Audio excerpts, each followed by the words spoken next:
Trainee doctor rape murder case ఇంకా కొలిక్కి రాలేదు. అన్ని స్పష్టంగా ఉన్నట్లున్న కేసులో అస్పష్టత మాత్రం అలాగే ఉంది. ఒకవైపు బెంగాల్ రాష్ట్రం అట్టొడిగిపోతుంటే మరోవైపు రాజకీయాల ఎంట్రీ రచ్చరచ్చ చేస్తున్నాయి.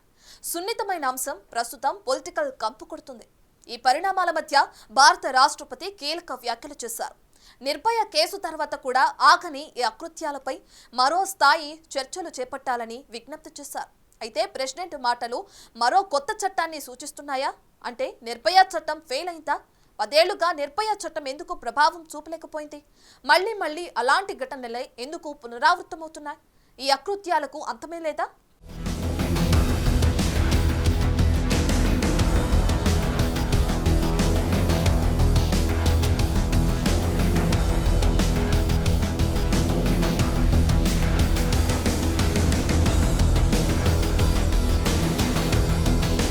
అభయ, నిర్భయ, దిశ ఇలా పేర్లు మార్చుతూ ఎన్ని చట్టాలు వస్తున్నా నేరాల్లో మాత్రం మార్పు రావట్లేదు. ఇదే ఇప్పుడు భారతదేశాన్ని కలవరపెడుతోంది. అత్యాధునిక నాగరికతలో బతుకుతున్నామని గొప్పగా చెప్పుకుంటున్న సమాజంలో స్త్రీలు సురక్షితంగా లేని పరిస్థితి. బుద్ధి లేని కొందరు పురిటిలోనే ఆడపిల్లలను చంపేస్తుంటే భయం లేని మృగాలు వయసుతో సంబంధం లేకుండా స్త్రీలపై అత్యాచారాలకు ఒడిగడుతున్నారు. స్త్రీని గౌరవించే సమాజమని భారతదేశానికి ఉన్న ప్రతిష్టతకు విరుద్ధంగా దేశంలో పరిస్థితులు మారుతున్నాయి.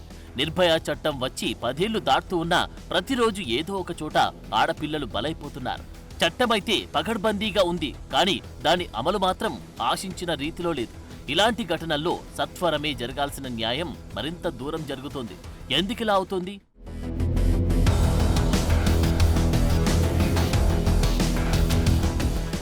ఇరవై రోజుల క్రితం పశ్చిమ బెంగాల్లోని ట్రైనీ డాక్టర్ నైట్ డ్యూటీలో కాస్త విశ్రాంతి తీసుకుంటున్న సమయంలో అత్యంత ఘోరంగా రేప్ చేసి హత్య చేశారు. ఇది స్పష్టంగా హత్య అని సంఘటనా స్థలంలోనే ఆధారాలన్నీ ఉన్నా ఆస్పత్రి అధికారులు మాత్రం ఆత్మహత్య అని పేర్కొన్నారు. రాష్ట్ర పోలీసులు, కేంద్ర క్రైమ్ బ్రాంచ్లు దర్యాప్తు చేస్తూ ఉన్న కేసు కొలిక్కి రాలేదు. రాష్ట్రమంతా ఆందోళనలతో రగిలిపోతుంటే రాజకీయ నాయకులు మాత్రం శివ రాజకీయాలకు తెరలేపారు. కేసు సంగతి పక్కన పెట్టి ఆరోపణలు ప్రత్యారోపణలతో కాలం వెల్లదీస్తున్నారు. ఏకంగా భారత రాష్ట్రపతి దీనిపై స్పందించే పరిస్థితి తీసుకొచ్చారు. మొట్టమొదటిసారి భారత రాష్ట్రపతి ద్రౌపది ముర్ము ఈ కేసుపై తీవ్ర ఆవేదన వ్యక్తం చేశారు.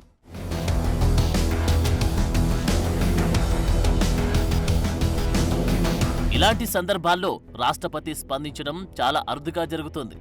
దేశవ్యాప్తంగా జరుగుతున్న ఆందోళన రీత్యా రాష్ట్రపతి ద్రౌపది ముర్ము తన ఆవేదనను వ్యక్తం చేశారు. దేశవ్యాప్తంగా జరుగుతున్న ఇలాంటి క్రూరమైన అత్యాచారాలను ఆమె తీవ్రంగా వ్యతిరేకించారు. ఈ భయానక ఘటన గురించి తెలుసుకుని చలించిపోయాను అని అన్నారు. ఇలాంటి దారుణాలు ఇకపై జరగడానికి వీల్లేదని స్పష్టం చేశారు. ఆగస్టు 28న పీటీఐకి రాసిన ఒక ప్రత్యేక ఆర్టికల్లో రాష్ట్రపతి తన ఆవేదనను తెలియజేశారు. కోల్కతాలో వైద్యురాలిపై జరిగిన దారుణమైన హత్య భయాందోళనకు గురిచేస్తుందని అన్నారు. దేశంలో వరుసగా మహిళలపై జరుగుతున్న నేరాల విషయంలో దేశమంతా ఆత్మ పరిశీలన చేసుకోవాలని అన్నారు. బాధితుల్లో కిండర్ గార్డెన్ బాలికలు కూడా ఉండడం మానవత్వానికి మచ్చ అని వ్యాఖ్యానించారు. ఇక ఇప్పటివరకు జరిగింది చాలు, మహిళల పట్ల దృష్టికోణం మారితే ఇలాంటి ఆకృత్యాలు జరగవని తెలిపారు.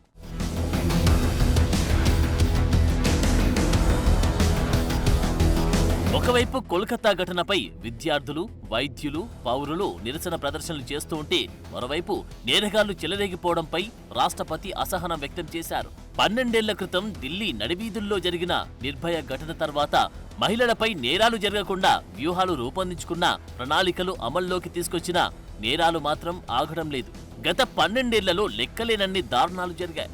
అందులో కొన్ని మాత్రమే అందరి దృష్టికి వస్తున్నాయి. అయితే దేశం, ప్రభుత్వాలు నేర్చుకున్న పాఠాలేంటి? ఒక ఘటనకు సంబంధించిన ఆందోళన ముగిసిపోగానే సదరు ఘోరాలు మరుగున పడిపోతున్నాయి. అందరూ వాటిని మర్చిపోతున్నారు. మరో ఘోరం జరిగాక పాత ఘోరాలను గుర్తు చేసుకుంటూ కాలం వెల్లదీస్తున్నారు. ఇది సరియైన విధానమా? సరిగ్గా ఇదే ప్రశ్న రాష్ట్రపతి ముర్ము మాటల్లో వెల్లడైంది.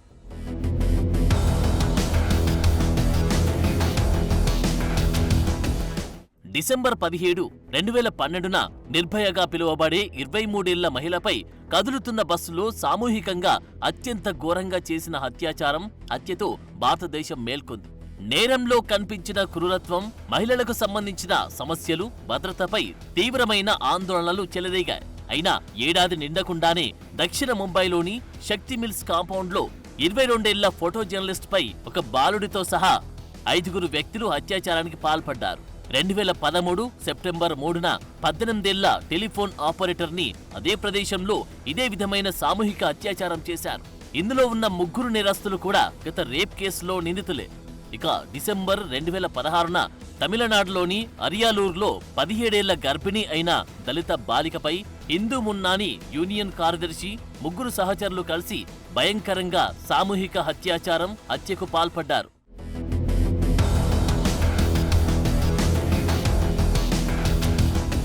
ఇక జూన్ 2017లో ఉత్తరప్రదేశ్లోని ఉన్నావ్లో 17 బాలిక అత్యంత దారుణంగా సామూహిక హత్యాచారానికి గురైంది. న్యాయం చెయ్యాలని కోరుతూ ఆమె ఏప్రిల్ 2018లో ముఖ్యమంత్రి యోగి ఆదిత్యనాథ్ నివాసం వెలుపల ఆత్మహత్యకు ప్రయత్నించింది. అలాగే 2019 నవంబర్లో హైదరాబాద్లో 26 వెటర్నరీ డాక్టర్పై 4 వ్యక్తులు అత్యాచారం చేసి హత్య చేశారు. తీవ్ర ప్రకంపనలు రేపిన ఈ ఘటన దిశ అనే చట్ట రూపకల్పనకు దారితీసింది. ఇక 2020 సెప్టెంబర్ 14న ఉత్తరప్రదేశ్లోని హాత్రాస్లో 19 దళిత మహిళపై 4 అగ్రవర్ణ పురుషులు సామూహిక హత్యాచారానికి పాల్పడ్డారు. 2 వారాల తర్వాత ఆమె మరణించడం వివాదానికి దారితీసింది. ఆమె కుటుంబ సభ్యుల అనుమతి లేకుండా పోలీసులు ఆమెను బలవంతంగా దహనం చేశారు. ఈ వాదనను అధికారులు ఖండించారు. ఇలా చెప్పుకుంటూ పోతే ఇలాంటి ఘోరమైన హత్యల ఘటనలు లెక్కలేనన్ని ఉన్నాయి. ఇంత ఘోరమైన కేసుల్లో కొందరికి శిక్ష పడగా ఇంకొందరు ఇప్పటికీ బయట దర్జాగా తిరుగుతున్నారు.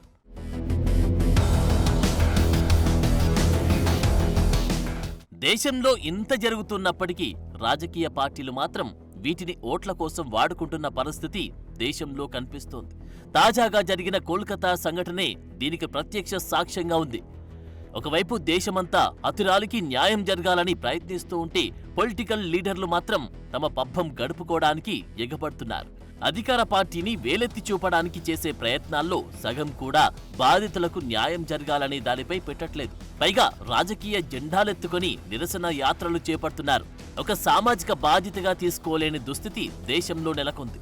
కోల్కతా ఘటనలో ప్రాథమికంగా పశ్చిమ బెంగాల్ రాష్ట్ర పోలీసులే కేసుని టేకప్ చేసినప్పటికీ ఎన్నో అవకతవకలు, అనుమానాలకు తావిచ్చాయి. ఆ తర్వాత వచ్చిన కేంద్ర సిబిఐ కూడా దర్యాప్తుతో కాలాన్ని సాగదీస్తుంది తప్ప ఇప్పటి వరకు ఘటనలో పూర్తి నిజానిజాలను బయటపెట్టలేదు. ఒకవైపు రాష్ట్ర ప్రభుత్వం, కేంద్ర ప్రభుత్వం రెండింటికి చెందిన సంస్థలే కేసును విచారిస్తున్నాయి. మరోవైపు రాష్ట్ర ప్రభుత్వం, కేంద్ర ప్రభుత్వాన్ని నడిపే నేతలే ఒకరిపై ఒకరు నిందారోపణలు చేసుకుంటున్నారు.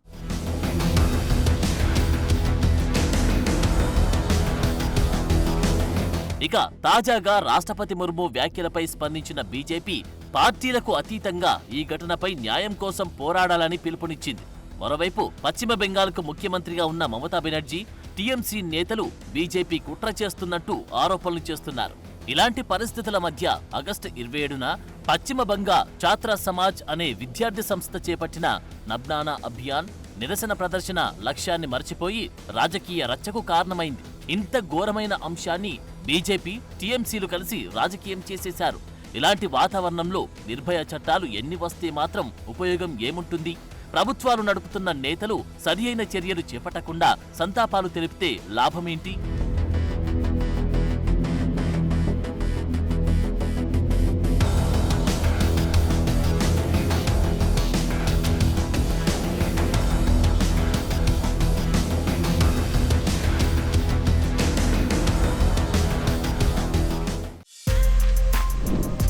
For more videos like this, subscribe Big TV channel.